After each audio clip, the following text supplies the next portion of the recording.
towards exiting the cave by speaking with the researcher and philosopher Per-Erik Milam. Per is a researcher at the University of Gothenburg, and he's currently working on a project called The Limits of Forgiveness, which is funded by the Swedish Research Council. Excuse me. I really liked the talk that Per and I had today. I attended a few weeks ago a talk he gave at Lewis and Clark College about letting go as an alternative to forgiving, which I found very interesting. And so I reached out and got him on the show. As well as letting go and forgiveness, Per also studies free will, agency, and moral responsibility, which I'm very interested in as well. So without further preamble, please enjoy my talk with Per-Erik Milam. Before we get started, I just want to say thanks for doing this. I really appreciate it. Oh, yeah, of course. My pleasure. So I guess, the way that I've kind of prepared for this is, like I mentioned, like I missed the first 15 minutes or so of the talk, but you were, you gave me these slides of a talk you gave at Lewis and Clark College called Letting Go of Blame, which off the bat is kind of two, letting go and blame are both these kind of like folk concepts that we have kind of floating around, but they, I think you would agree, are in need of a little bit of conceptual analysis. And so I was hoping to, both for like myself and the listeners, get caught up a little bit on that. So, when we say, well, actually, first of all, before I start asking you for definitions, I'm just curious, how did you get into, like the area of blame and specifically letting go? Because it's a very interesting and niche area of this, which is cool. Yeah, I guess that's true. It is kind of niche in a way, although that's what Luke and I are hoping to make less the case. And I should just say, by the way, for the record, this is a project that I'm doing with Luke Bruning. We've written some things together before. But yeah, so how did I get into it? Well, basically, I started, working on free will and responsibility and reactive attitudes. That's sort of what I wrote my dissertation on. And one of the things I was particularly interested in there was like, what's the value of the reactive attitudes? Like, what are they doing? And then I got interested in forgiveness as a part of that, but also for some other sort of background reasons having to do with my advisor, which we can talk about if you want. But yeah, so basically I got interested in forgiveness, and the more I thought about forgiveness, the more I thought, this might sound a little weird. Like, do I do that very often? And, I thought, do I do that very often? Am I weird? Does anyone do it as often as it might seem, given like how much interest and discussion there is around forgiving, just like in academia, but also just like in everyday life, right? And so the more I thought about it, the more I thought there's a lot more going on here in our sort of ways of engaging and resolving moral conflicts than, blame, apology, forgiveness. Like, that's, all those things are really important, but there's some other phenomena that aren't getting kind of quite as much attention as they might if we thought about what we actually do. And, just an example of this, right? Like, so letting go is something you do. It's a way of overcoming or blame that's not forgiving, right? So I think if we think about circumstances where we find ourselves no longer blaming somebody, often those circumstances will be cases where we've let go. And, suppose you want to do a trip with friends, right? And it's COVID times. So you're like, okay, I want to be safe. I want to like have, all of you guys like be safe beforehand. And I want us to be safe during our trip, during our hangouts. And then I want you guys to be safe afterwards too, right? Like do a little like more self-quarantining. And then you show up and you realize like, one of your buddies has been going to the bar every other night because, they live in a state where things are open. And you're like, really? Yeah. So you blame them. You're like, come on, man, what the hell? But they're your friends and you want to have a good time. And, maybe that it wasn't like that risky or something like that, right? It's not so crazy that you're gonna like bail out on the whole Yeah, yeah. situation. But you're sort of pissed off, but you want to have a good time. And so you just sort of let it go. Like you let it go for the time, and just like try to like, minimize your risk in other ways while you're together. Maybe you don't even like bring it up to them, right? Like that could be really awkward. That could be kind of a bummer. Hmm. Like not to say that that's a good enough reason not to bring it up, but that's how it goes sometimes. And um, and afterwards, you continue letting it go. You're like, whatever. Like, I love these guys. These are my buddies. That sucked that they did that. It's kind of disrespectful. It's definitely blameworthy, but Hmm. so it goes. And for me, I realize that this happens more often than not, when I overcome blame, or when I find myself no longer blaming people, especially people I care about. Yeah. Yeah, I was gonna say like without because it's interesting. I mean, honestly, before, well, I guess I've thought about it a little bit because um, I did my senior paper on kind of more responsibility, reactive attitudes like this. So I've been thinking about this stuff for a while, but honestly, in terms of, I would not have been able to put it in the terms that you laid out, which I think are more helpful in terms of forgiving versus letting go explicitly. Um, and I guess I guess I share your thought that I think I let go more than I forgive. Um, which you think you do that more often than forgiving as well? I think so. I mean, Mm, if I had to like sit down and like catalog, I don't know where the yeah. tally would come, but yeah, it certainly feels so. Yeah, Yeah. it definitely feels like it, which is interesting. And so I guess just to be explicit, when you say blame, you are talking about one of what P.F. Strawson would call the reactive attitudes, attitudes that we take towards someone when we view them as an appropriate target of our interpersonal reactions towards each other. So if you wrong me, um, I would blame you in a deeper sense than I would blame a car, for, Oh just yeah. like if I park and I don't put my car in park and it rolls into me and it hits me, I'm not going to blame the car in a deep sense like I would blame you. So I guess that's to say blame is more than just attributability. It's an attitude that you would hold towards someone. Yeah, it's definitely an attitude. I also do think of it sort of in the Strawsonian or like the Wallace sense of like it being an affective response, right? So it's an emotion or it has a feeling component to it. Hmm. Um, I think like there's a lot of ways that people understand blame. I think what a lot of those are trying to capture like what are you doing over and above like appraising someone negatively or appraising someone as having failed morally, Hmm. uh, right? And like some people try to capture that with like additional judgments, others with like like what are you disposed to do, or how is your behavior going to change? I think the best account is affective. Yeah. So I think what you're Yeah. doing when you blame someone is you're having an affective attitude towards them, like anger or contempt or something. Yeah. Hmm. I mean, I think I agree with you because you could act, from like a consequentialist standpoint, you could act the exact same way towards someone, but you could, from the third person perspective, it's indistinguishable, at least potentially, whether you're blaming them or not. Um, as opposed to maybe treating them with some sort of like kind of a social quarantine view on them.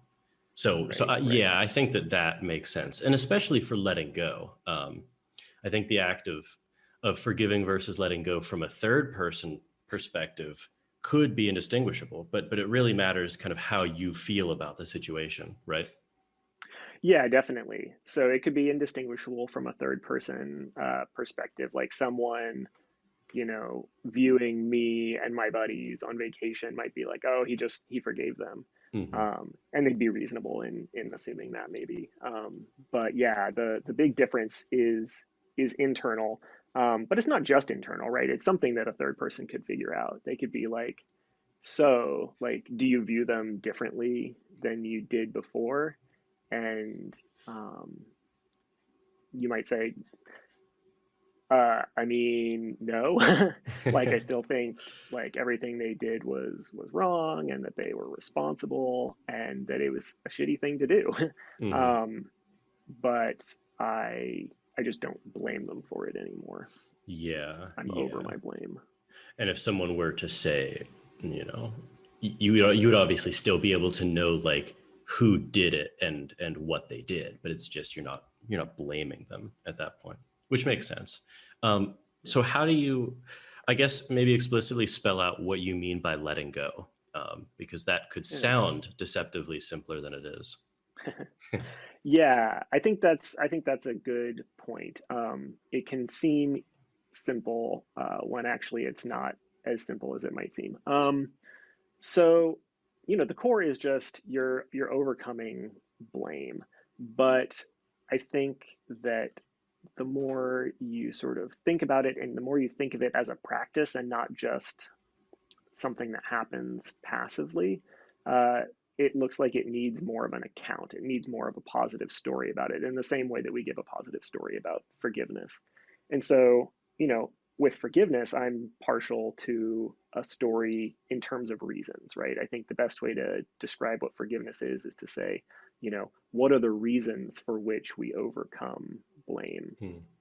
Um, and I think that that's the best way to characterize letting go as well, is in terms of the reasons you have to let go of blame, right? So I think the main kinds of reasons that strike me as reasons to let go, as opposed to reasons to forgive, for example, are overriding reasons, right? So these are reasons where um,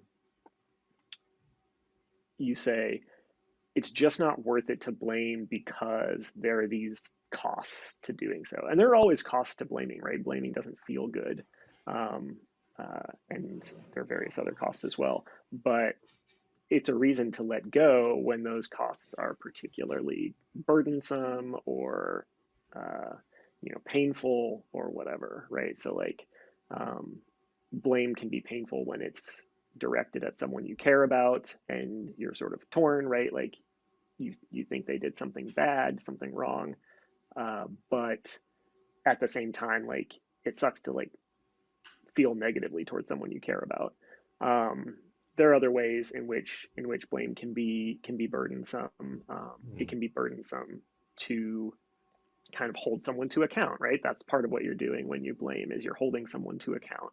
And, in the example I gave earlier, right, like, one of the reasons we don't do it when we're hanging out with our friends and they do sort of minor or even sort of like moderate wrongs is it sucks to hold them to Hmm. account, to be like, even if you've got a good relationship, it sucks to sort of like put everything on hold and be like, nah, dude, stop doing Yeah. this. Yeah. And again, that doesn't necessarily justify that. Like, sometimes you need to put the hold on, um, but but that's a reason why we don't do it, is because Hmm. it's burdensome. So I think that's one kind of reason for letting go. Yeah. Um, I was just gonna say, I wonder. I was curious if you kind of share my intuition here. I feel like it's always a little bit of an emotional cost to blame, even if it's not people close to you. That there is some sort of like a gravity to it, in that sense. yeah, I think that's right. I mean, so one way to characterize this might be like, people often talk about like the sting of blame, Mm. and that's sort of the hostile, sort of other directed part. That's negative. That's what makes it bad for other people, for the targets of blame. But yeah, it has a gravity. It has a significance for yourself as well. I mean, part of this comes if you accept a sort of affective account of blame, right? Like, blaming is a negative emotion, among Hmm. other things. And negative emotions aren't good, they're negative. Um, so, it's not to say they're not important, it's not to say they're not valuable, but they don't feel good. Yeah. Yeah, yeah, I Yeah, think the so. only kind of I don't think this is an exemption, but I was thinking about something like sports, where where, let's say, like I used to play like hockey in high school, and let's say a teammate of mine gets kind of like, illegally hit, right? And it, like, I kind of feel like this well up of like anger and blame. And like that, I guess that can be kind of motivating, if I direct it well, not take a penalty back, but just kind of maybe channel that into just playing as hard as I can. And maybe, I don't know. I'm hesitating to say that that's an exception, though. It seems like there's still like there's a weight to that blame, but it's just I can kind of manage to redirect that into a positive outcome. Yeah, I think that's definitely right. And maybe the way I put it is that, like so many things in life, right? Uh, there's a positive feature that threatens to be a negative feature, right? So like I think sports is a fantastic example, and that the example you gave just rings really true to me from my time playing soccer. But yeah, so you can imagine two scenarios where the same blame serves sort of different purposes. One, you do effectively channel it. You use it to like play a little harder, play a little more aggressively, like control the ball or the puck or whatever better, make plays happen. But you can imagine another scenario where that's what you're trying to do, but it overwhelms you. And so what you really do is that you hit people harder, or you like make your tackles a little sloppier or a little more A aggressive. little dirty, yeah. Yeah, exactly. And you get a card. And this, like, I was smiling when you were giving your example, because like I was thinking of a time playing soccer in high school where exactly that thing happened, right? Like I got hit, and I got up and I chased the guy down, and I went for a really hard tackle, and it was totally dirty. It was really bad. And I got a yellow card, and my coach like called me over to the sideline while the game's still going. And it's like, no, that's not how we do it. That's not how we do it. We didn't. That was not productive. Yeah. I've been both those people before.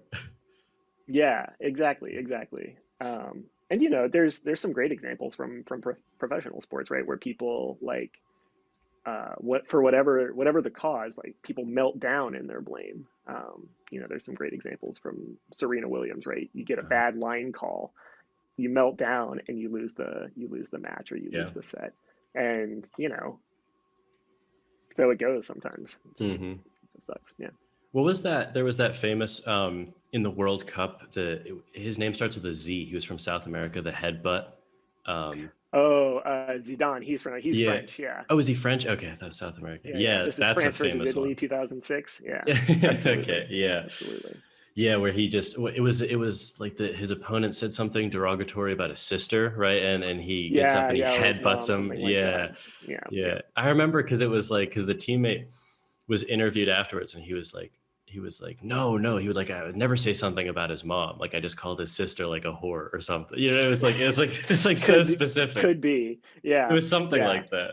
No, I'm sure it was the kind of dirty talk that like you hear often, but maybe something about that moment like made it land particularly bad, or maybe like some people I think said that it was a racist comment or something like this. I don't know what it was, and I don't know if anyone other than the people right there know what was said. True. But whatever it was, Zidane, who'd been playing for a long time, and who I'm sure had people say bad shit to him, gets up and headbutts him. And I remember watching that in a bar and being like, whoa, that just happened. Yeah. There's like a statue of the headbutt, I think, dedicated to somewhere in Is that France. right? Oh I think so, yeah. But like, I guess it's, this is like, I guess you could imagine this as like kind of a tension between letting go, because you can't like that seems like it's a clear instance in which forgiveness isn't really on the table. Like you don't have time to kind of just work out the forgiveness, so you have a choice between letting go and not holding on. And I guess it's just like that would be right. Am I correct in saying that would be a quintessential overriding reason, because it's too costly to hold on. If you want to win the game, let's say he could have stayed in and gotten, a good defensive play or something. Yeah, I think that's a quintessential case. I mean, I think there's going to be different kinds of this is going to Mm, be a weird thing to say. I think there are different kinds of quintessential cases. I think, there's going to be cases where it's all in the moment. And there's going to be cases where it's more sort of over time. mm, But I think, yeah, that's an excellent example. It's a quintessential example of a sort of in the moment time where, you know, if you've been playing for a long time, if you're used to these kinds of scenarios, you're going to say to yourself, this is a moment for letting go. In the same way that, like, I think in a lot of sports, right, you sometimes have to say to yourself, this is not a moment to like blame myself for this mm. like mistake I just made. That's less about moral blame. It's about non-moral blame. But like, Yeah. this is a time when I need to like concentrate and not get in my own head about like having missed that shot or whatever. Yeah, yeah. Just kind of don't fall into like the sunk costs or whatever. Like you missed it, Right, now just right. you Move it just, on. yeah, Yeah. exactly. And then I guess your previous example then about the friend who doesn't quarantine before a trip could be one of more of a long-term example. Like you have kind of 2 weeks with them on the trip or whatever, and you have a few minutes of deliberation. You're about to get into the car or the plane or whatever, like with them, and you're just like, okay, like, look, what am I going to do? Ruin the trip right now? Like, I just, if I'm going to go on it, I might as well go on it and not need to hash this out on the car ride there. Right. Um, Exactly. Yeah. yeah, That's sort of what I was thinking. Yeah. that makes sense. That makes sense to me. So I'm curious for the, because this is the first kind of reason to let go. So is the too costly, is that going to be spelled out for you uh, only in terms of consequentialist reasonings, whether it's kind of even just maybe personal or selfishly or on a larger scale? I mean, I'm partial to consequentialism, so like I want to say yes, but Hmm. there's nothing essential to the story of letting go, or the overriding reasons to let go that needs to be understood in that way, right? So like, I think that thinking about overriding this is sort of like puts you in a consequentialist frame of mind, maybe. Um, and this kind of reason to let go really is about comparing like the different costs and benefits. But there's no reason why you can't think of it in moral terms that are a little bit broader, Hmm. right? So like, I think that there's a kind of overriding reason that is just moral reasons of a more general sort, right? So like, I might want to uh, I might want to overcome blame and let go, not for my own benefit, but for someone else's benefit, Hmm. just because that seems like the compassionate thing to do, right? Like they did me wrong, in, let's say, in some moderate way, but you know that sort of blaming or continuing to blame them will just be sort of devastating to them, Hmm. right? Maybe they, I don't know, are particularly sensitive to blame, or maybe they don't have a lot of like, supportive people in their life, and you're one of them. There's all sorts of things you might think of, and there, like, you could put that in consequentialist terms. You could say like, I should overcome blame because like the downside to me is less than the benefit to her or something like that. But I think it's more natural just to think of it in terms of like being compassionate, and you Hmm. have a good moral reason to be compassionate in that kind of circumstance. Yeah, something like competing virtues, where there's like, the virtue of really correcting this behavior, kind of like, we got to deal with this now, versus the virtue of just preserving kind of the goodness of a situation for everyone involved, something like that. It's just more about Yeah, competing goods rather than um, anything wrong. yeah, Yeah. yeah. But I mean, I just think any sort of plausible moral theory should be able to spell out what's going on in an overriding reasons Hmm. case. Yeah, that makes sense. Yeah, I was thinking about that, because you juxtapose letting go to forgiving, um, in that. Well, I don't. Maybe spell this out further, because there's an aspect of letting go that you mentioned at the talk, where you don't view the act as blameworthy, but you still view the person as blameworthy. Do I have that right? Um, yeah. Well, so I think the right way to think about blameworthiness is that a person is blameworthy for an act, right? Hmm. So it doesn't make much sense to say that acts are blameworthy without any persons involved, and those Sure. persons need to be moral agents and morally responsible. Um, but yeah, I think that it's important that people are blameworthy for acts. You know, Mm. I also don't think it's not nonsensical like the other thing, but it to me it strikes me as a little strange to say that someone's just blameworthy as a person. Mm. um, I mean, you can be blameworthy for your acts, you can be blameworthy for your character traits, Mm. but just like a blameworthy person doesn't quite make sense to me. What if you were using that as sort of a surrogate for just saying they were morally responsible? Like they were, you could almost say that they were Yeah, blameworthy if they were to do something that would be incurring of blame. I mean, it's a yeah, weird, sure. yeah, Sure. Like if you could say a person is a morally responsible agent. Yeah. yeah, And that when yeah. they do bad things, they're a blameworthy agent. Hmm. Yeah. Okay. But again, they're blameworthy in virtue of the stuff they do or don't do Hmm. or what have you. Yeah. Yeah, yeah. You'd have to do something to even have kind of the possibility of blame on the table.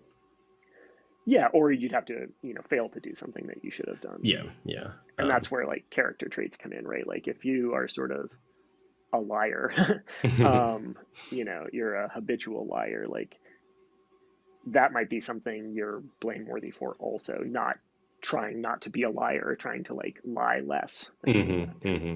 That makes sense. Um, okay, so those would be overriding reasons, and then you have Yeah. another called resignation reasons. Yeah, yeah, good. So yeah, a second category of reasons to let go are resignation reasons. And again, these are reasons where you think, look, blame's just not worth it. And in this case, it's not worth it because you think it's not going to be effective. It's not going to do what blame is meant to do or what blame normally does, sort of in our everyday moral repertoires, right? So I said earlier that part of what you're doing when you blame is you're holding someone to account. I think that's a pretty standard sort of view that people have developed from Strawson. Hmm. Um, you're holding someone to account, and sometimes, though, you know, your attempt to hold them to account with blame just is not going to work. And there are a variety of reasons why that might happen. I think Luke and I call them fragile contexts. There's a variety of kinds of ways in which a context can be fragile such that your blame's not going to land. It might be that, simple stuff, right? Like people are oblivious, Hmm. right? The person doesn't realize they've done anything wrong, or they're defensive, Yeah. where, when you call them out, they're just like not having it. And, the reaction is sort of a return accusation or something like that. They're just not engaging with you as a blamer. They're not taking they're not taking you seriously. They're not taking the accusation seriously, or they're just rejecting it. Hmm. So those are some sort of basic ways in which blame may not land. But then there are also some more complex ways in which blame might not be effective, where you might have a resignation reason to let go. So one might be sort of cross-cultural circumstances where you're just not sure, right? Like whether you and the other person share enough moral ground um, to sort of have the blame. Michael McKenna has this idea of the blame conversation. The blame conversation is not. You might think the blame conversation won't go forward effectively because you don't know how much shared moral ground there is, and you might Hmm. be wrong about that. You might think that you're not going to make progress, but actually you could make progress. So it's something you could be wrong about. But there also might be just circumstances where, uh, here's an example maybe. I think this often happens in conversations about vegetarianism or veganism, right? Where like, sometimes you have a conversation where people are like, I understand where you're coming from. I disagree with you about this, this, and this. Hmm. So that's why I'm not going to be a vegetarian. That's a totally reasonable kind of circumstance. And it's a circumstance where your blame is going to land, and then you're going to get a justification as a reason why you shouldn't blame them, right? So someone who has what they think is a good justification for eating meat. If I say you shouldn't eat meat, and I think that was really shitty that you ordered that hamburger, they might then give me their justification, and I should stop blaming them if I think it's a good justification. And even if I don't think it's a good justification, but I think that they're taking the issue seriously. But then there might be another circumstance, right, where like you say, I think it's wrong to eat animals.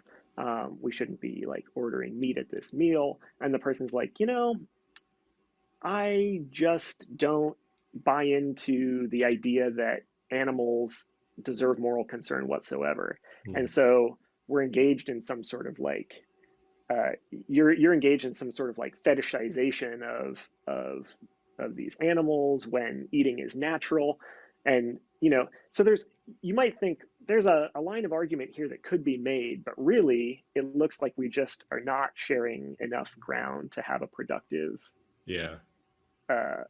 engagement about this right now. And so you might think your blame's not going to land. So that's a reason why you might resign yourself and let go. I mean, I'm a little bit unhappy with that example. I think I could have spelled that out better. Maybe here's another example. This is something that actually happened to me. So I once went with my partner to the house of a friend of hers, and while we were there, the mother of this family made this wonderful dinner, and it was incredible. And as we sat down to eat, we realized that what was going to happen was that the father in the family would sit and eat with us, with the kids, and the mother would continue serving us, and she would eat by herself later. And I thought to myself, I don't like that. I think that's not a great sort of set of gender norms to have. But I certainly also thought at the same time, like, well, many things. One, like, I could be wrong about that. Like, maybe my judgment is mistaken here. But I also thought this isn't a time for blame, right? This is a situation where we have a context that's fragile in various ways, where there are norms that are well established in these people's culture, and it would take quite a bit of hashing out to sort of make any of my blame useful. And so I let go. So anyway, that's a kind of account. So that's another kind of resignation reason. And then a third sort of kind of resignation reason, a third kind of fragility that a context might have, is just where you think blame's not going to land, it's not going to be effective, basically because you're not taken seriously, right? You're not taken seriously as a blamer. And here, this might be because you're, from a group that's sort of, in an oppressed position in society, and their claims to certain rights are, while nominally acknowledged, are not taken seriously in practice, or are taken less seriously. So I think there's some cool work by various philosophers talking about how this might happen. And it could be any number of groups, but the case I'm thinking of is a paper by Sue Campbell about being dismissed and having your anger dismissed. In particular, she's interested in how your anger might be dismissed as bitterness, right? Which is based, like, when you read her paper and when you think about this phenomenon, you're like, oh yeah, sometimes if you're called bitter, basically what you're having done is you're having your anger written off as like inappropriate. So you can imagine circumstances like that, right, where you think your blame's not going to land because you're not taken seriously as a claimant. Yeah, and I feel like There can also be sort of blending cases between a lot of these. So like one that sprung to mind during your original talk was, for instance, my one set of grandparents are extremely religious, like extremely conservative Christians. And, when I was younger, because I was brought up in like an evangelical community too. And when I was younger, I used to kind of like hash more of this kind of stuff out with them, right? Because, like just young, you have the energy for that, and you actually are naive enough to think that like your blame will connect. And now it's almost like, and I guess it's sort of a blending between maybe the second and the third type of resignation cases you laid out, where it's like I sort of, if they do something that's just obviously kind of just maladaptive or even like immoral to me, Mhm. even if it's just like a remark or something, right? And I kind of like I bring this to the fore, like I bring it to their attention, and I try to have that hashing out with them. It's just like it's like this is why I'm curious if you view it too as like a blending between the second and the third type. It's just like I don't feel like they're in a mental space to have that conversation. But I also feel like as someone who's non-religious now, it's almost like you're not in a position to be like taken seriously at that point. Like we're only concerned about the opinions of other Christians, don't you understand? It's like that kind of a Yeah, thing. yeah, Yeah. It's yeah. yeah. Certainly. I mean, I think that can happen. I think that, one thing that human beings are really good at is like in-group, out-group stuff. Mm, And, you know, I can imagine exactly the circumstance you're saying where what you have is a sense that you're being dismissed, but maybe at the same time, a sense that uh,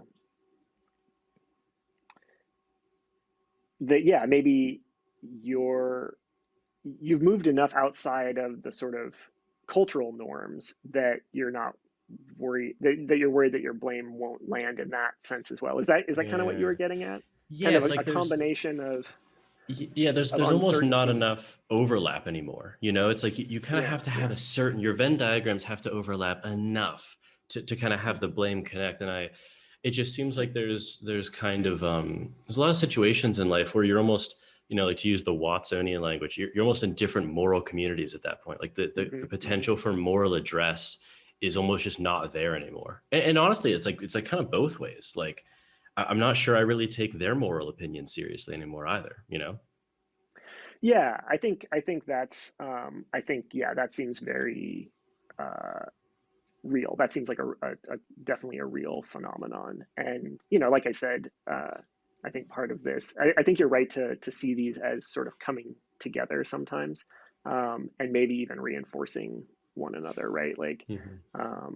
the more you dismiss people, the more they're going to view each other for the next interaction as sort of being in separate spheres, Mm. and that's going to make it easier to dismiss them in the future. Yeah. And maybe you have something like a story of polarization right Yeah. there. Yeah. And it's tricky too because a lot of this sounds rather negative, but I think that you paint a story, and I largely agree with it. It's not that straightforward. Like if I mean, antiquated conservative Christian values really aren't what we want to be shooting for anymore. Like, it's not straightforwardly bad that I don't take those reasons seriously anymore. And you could make the argumentation that it's not straightforwardly bad that I don't just kind of wade into the blame morass every time it comes up. Like, you kind of have to, like, what are you going to do about it? Hmm. Yeah, I think that's right. I mean, at the most basic level, there's a sort of question of like where you want to spend your Hmm. both emotional and sort of cognitive energy. And I think this probably isn't helpful for polarization, but at a certain point, you have to sort of say, I'm not going to engage with these people in this way. Um, and you also have to think like, not only am I not going to engage with them intellectually, I'm not going to I'm not going to just like do my arguments for, you know, secular morality or vegetarianism or what have you. But you also think I'm not going to do the blame part of this. I'm not going to do the moral. I'm going to stop blaming them in the sense that I'm going to overcome this anger that I have or this contempt that I have. I'm gonna let go of blame in addition to sort of not engaging intellectually. Yeah, I think that that's right, and I think that there are good reasons for doing it. But I also think that, you know, one thing I want to emphasize, right, is that I think letting go is valuable, not just because, you know, not just for because our relations can break down, but just because it's a way of dealing with a world that already exists in a particular way, right? And I think that that's an important thing to recognize when we're talking about how we deal with moral conflicts. You know, there's always been moral conflicts, there's always going to be moral conflicts, and there's always going to be reasons to let go and reasons to forgive. And, you know, sometimes you'll have the one and sometimes you'll have the other. And I think, you know, in any sort of non-ideal world, you're going to have reason to let go sometimes. And that's going to be both valuable and even, you know, good or virtuous to do. It can be not just sort of a second best. It can be the best thing available and even the right thing to do. Yeah, I want to make sure that that's clear as well. Yeah, definitely. Because I mean, you know, just kind of like introspecting on it, it honestly seems like letting go is often the required thing to keep some relationships intact. You know, at least sometimes. Like you couldn't exist in a state of like always letting go, but for certain scenarios, it seems like, I mean, at least for me, you know, in my interpersonal relationships, it does seem like letting go plays a crucial role in just like, I mean, you can't kind of just get to the bottom of everything, you know. I mean, on both sides of any relationship, you do just have to let go sometimes. Yeah, I think that's right. And, you know, maybe this is an opportunity to mention one last kind of reason. I didn't really talk about this in the talk, Yeah. but it's something that Luke and I discuss in the paper, and that's that sometimes. So here's a third type of reason you might have to let go, and that's a sort of what we call alignment reasons, and that might be something like you let go of blame not because you've gotten an apology and the person has sort of said, you know, yeah, what I did was wrong. Sorry about that. It's not that they've already come back into alignment, but it's that you suspect that they will in some sense in the future, right? So like, or maybe you just have sufficient trust in them as a, you know, as a thoughtful and caring person that even if you don't think they'll necessarily come to the right attitude on this kind of behavior, that, you know, they're a person you want to be friends with, or they're a person you want to be in a relationship with.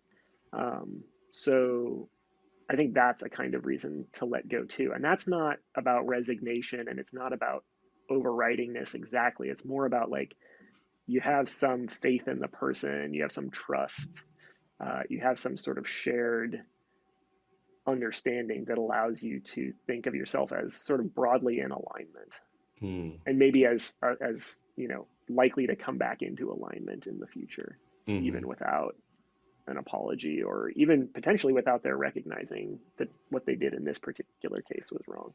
Yeah, I was smiling because you made me think of you know, just like, you know, one of my closest friends, you know, when sometimes we just have, you know, just like there's a little like, you know, hitch in the conversation, or like, you know, we're in a group setting and, you know, we're young guys, we kind of rag on each other and stuff. You know, sometimes it goes too far, sometimes it doesn't. And it's funny because like, I'm just thinking of, you know, the closest friends I have is there's always that recognition of like, when it goes too far, you almost like a lot of the time we don't even apologize, because it's like, of course there's no need for it. Like, you know, they know it's like, and when you do apologize, like, oh yeah, like it's like I wasn't even thinking about it anymore. It's almost like you're kind of broadcasting someone's potential or expected forgiveness into the future, and then allowing that to kind of percolate back and realize to just let it go. They would forgive if I were to ask.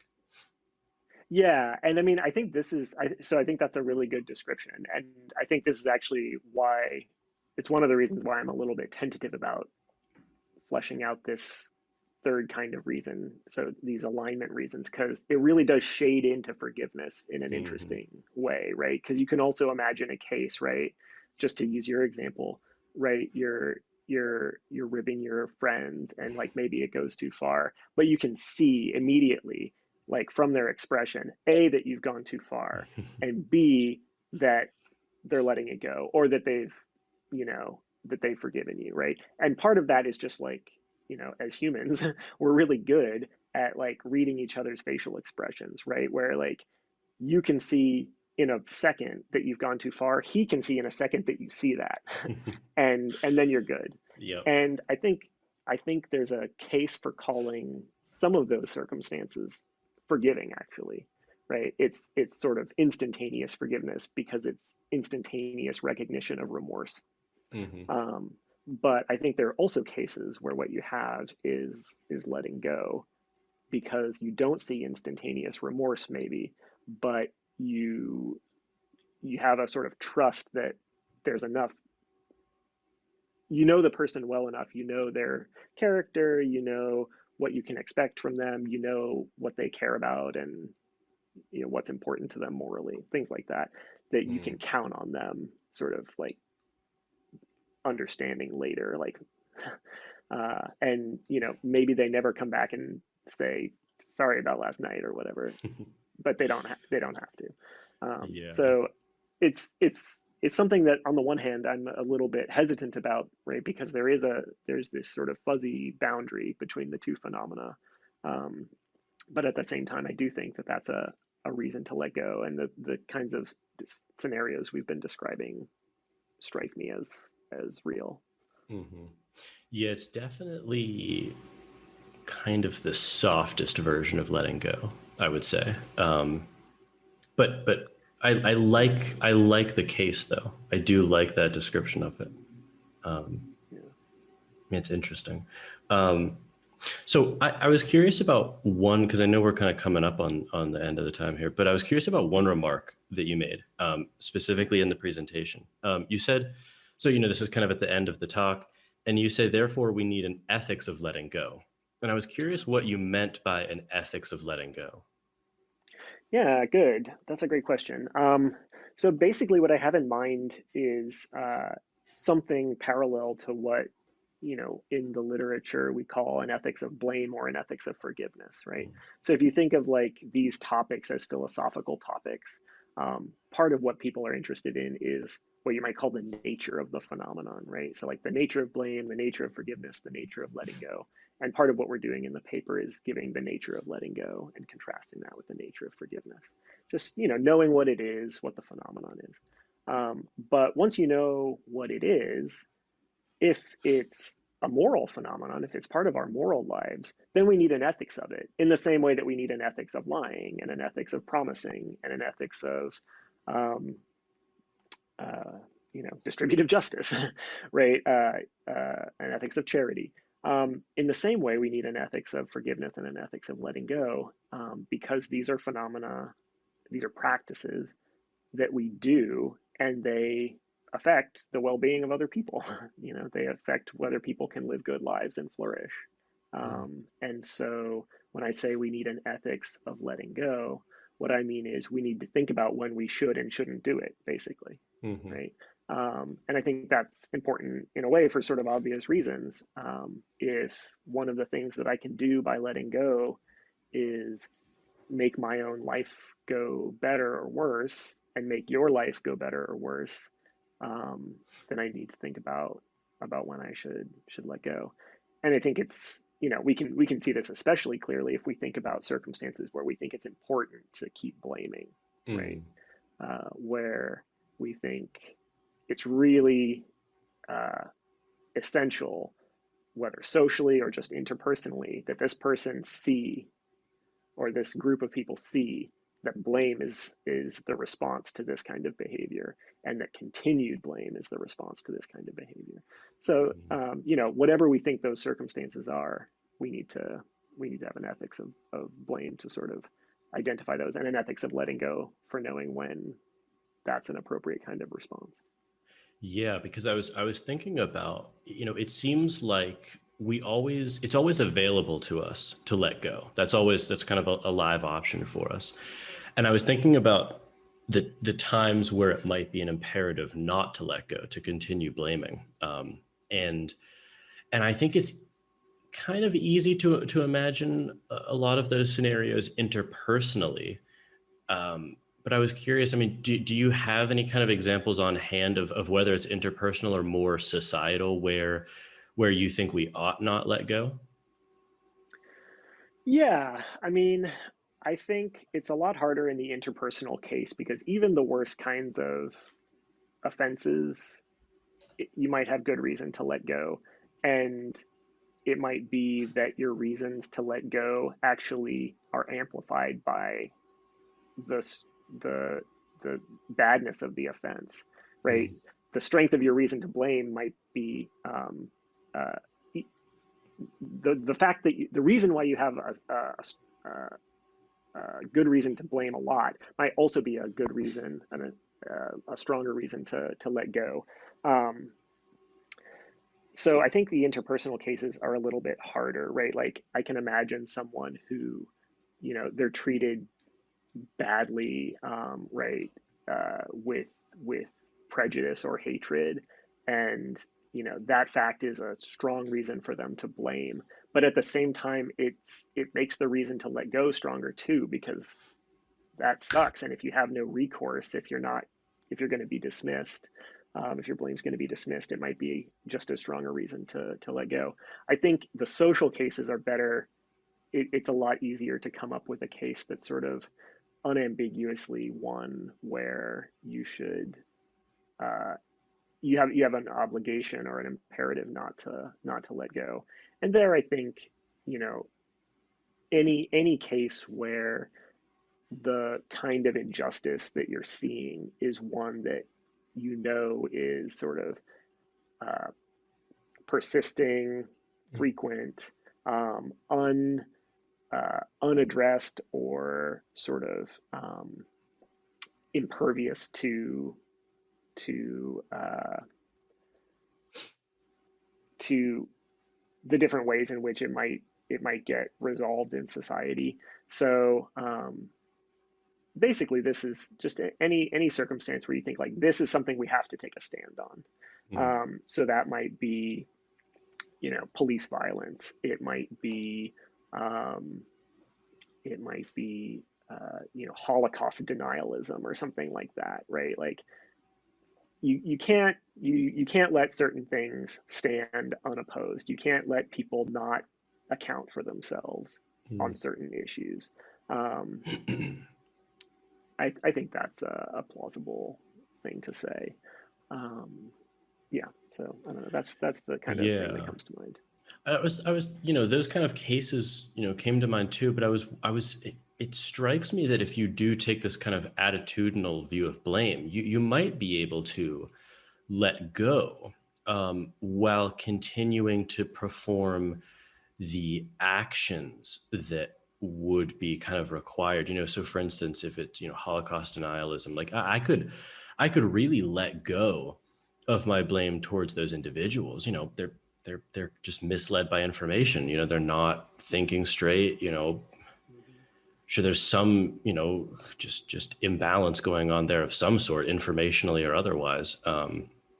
But that doesn't necessarily mean that I would have to kind of stop fighting the misinformation, or donate to counter organizations or reform organizations, or whatever it is. Mhm. I was curious what you thought about that. Yeah, good. That's a good question. I mean, I think there's to a certain degree what I said about interpersonal cases is going to apply. Uh, it can apply in any case, right? Mm, It's always possible that letting go is the more appropriate strategy.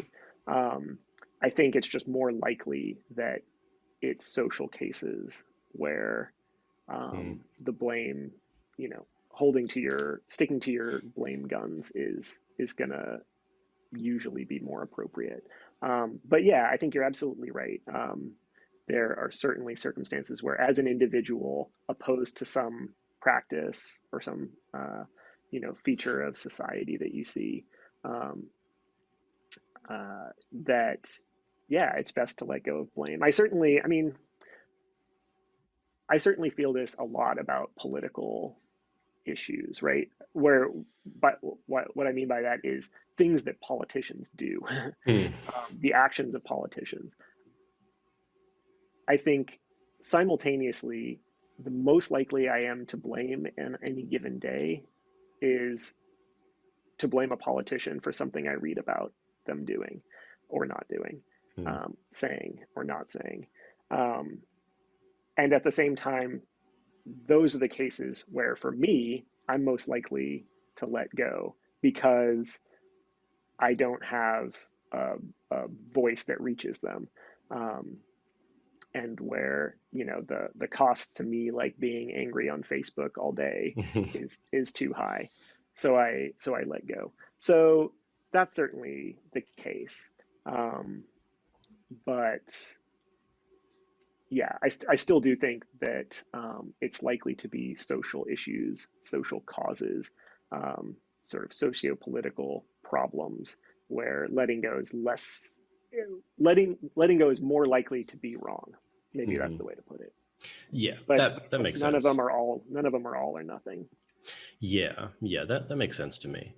I was curious also because there was a question asked about this in your original talk, and it made me think about, and I think you alluded to it a little bit previously, but there's a question of whether letting go is an active or a passive process, and it seems to me like just phenomenologically, I very much can choose to let go. Like I just evaluate the situation. Look, like I should just let this go, and the process of letting go can actually be challenged by this like re-upping almost of kind of the like remembering the thing that made me upset, or just kind of thinking about it more, or even having the impulse to like kind of complain about it to someone else. Mm-hmm. And it's interesting that uh, it's weird. I have the experience both ways. Like sometimes it's actually a very hard process to let go, and I almost have to actively like no, just kind of shut that impulse down to just keep re-upping the blame. And then other Yeah. times I can't even blame. Like I can't even get that intuition up and running. Do you? I think you share those both of those cases. Definitely, definitely. Yeah, I think certainly it can be the case that letting go of blame is hard in the same way that it can be difficult to forgive, right? Sometimes the blame, it sticks in your mind, you ruminate on it. I think cases of self blame or guilt are really good examples of this, right? Like you do some shitty thing and it pops into your mind, every day or once a week or something like that, and you find yourself thinking about it.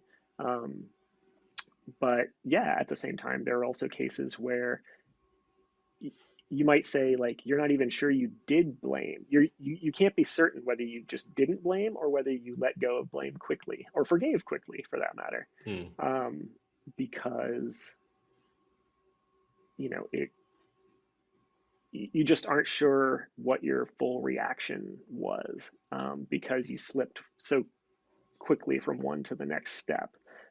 Yeah, that seems totally natural as well. Hmm. Um, and I think there are probably lots of circumstances where, if you were to say, what did you do in that circumstance? Did you forgive, your friend? Did you let go? Did you blame at all? Yeah. um, I'd say, I don't know. I'm not sure. Yeah.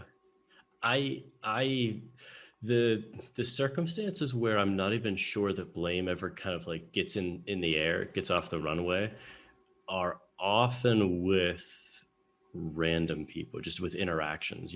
Like it's weird that sometimes. I mean, I'm not a person who really kind of gets like road rage or anything. It doesn't really register to me. But it's weird that like I mean, every once in a while I do. It's like, and it's weird. Mm-hmm. because it's like, I don't know if this is just like lack of self-knowledge or what, that, I just, sometimes it just, you don't even, blame doesn't even get registered, or someone just kind of, wrongs me in, I don't know, some like the workplace. It's not really a personal issue, or, it's just sometimes Yeah. the blame arises, and sometimes it never even gets off the ground. I don't know. It's very odd. Yeah, I think that's right. I think this is why it's important for people who try to give an account of what blame is to sort of explain what the holding against part is, right? Like Hmm.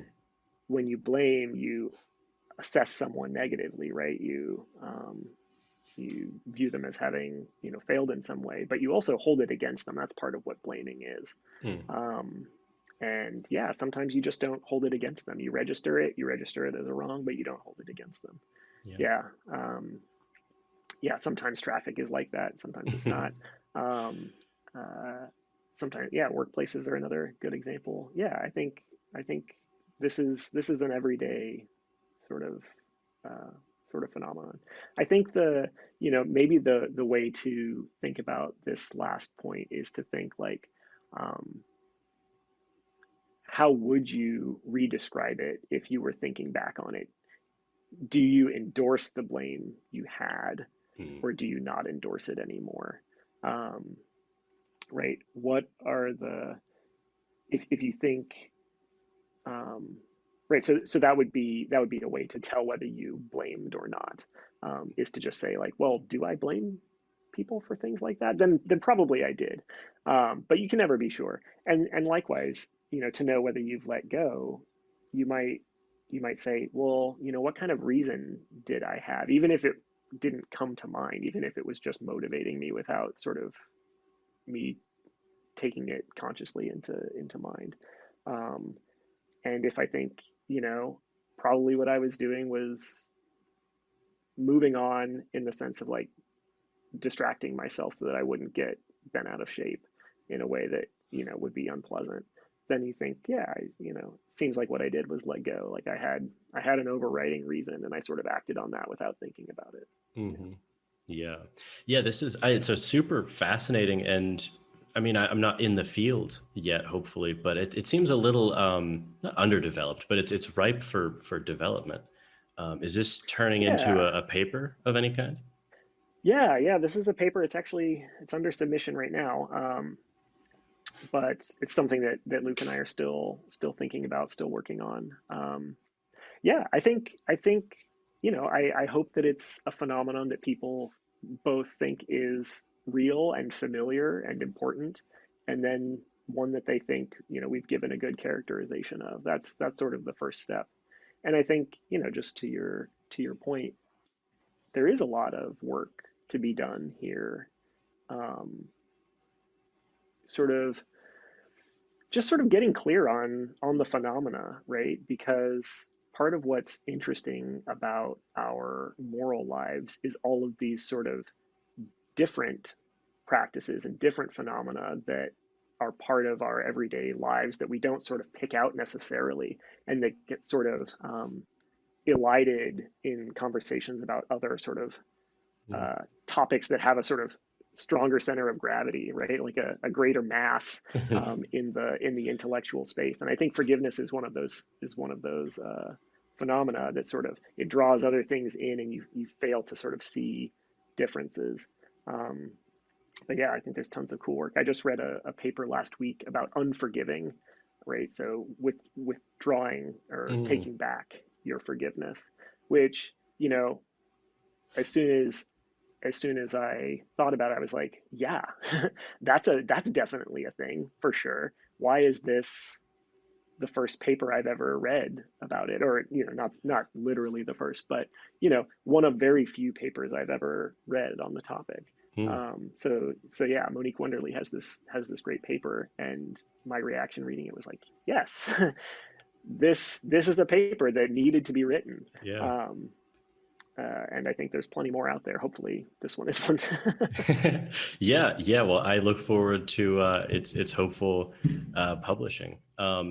Before I let you go, where can people Yeah. find out more about your work on this specifically, but just you generally? Yeah, well, I've got a website, Per-Erikmilam.com, all one word. I can send you that so you can put it in show notes if you want. Other than that, fill papers, fill people. That's sort of, I think, the best resource for finding philosophers. Yep. I'll leave the links to all of those in the description for people. Cool. Per, stay on the line, but thank you so much for doing this. Yeah, absolutely. Thank you. Okay, well, I hope you enjoyed that discussion. It was a really fun talk, and I really appreciate Per joining me for that. So just in closing the show, like I said, I'll leave links to the descriptions of the links that Per mentioned in the description below. And of course, if you want to support this show, you can do so by visiting the links below on Patreon. You can also share this show, rate it on Apple Podcasts or on any player that you listen to. You can like or subscribe to this video on YouTube. You can discuss it on your own show, or you can contact me with either recommended guests or topics to cover at platoscavepodcast@gmail.com, and also on Twitter at Jordan_C_Myers. And as always, thank you for listening, and keep struggling to escape the cave.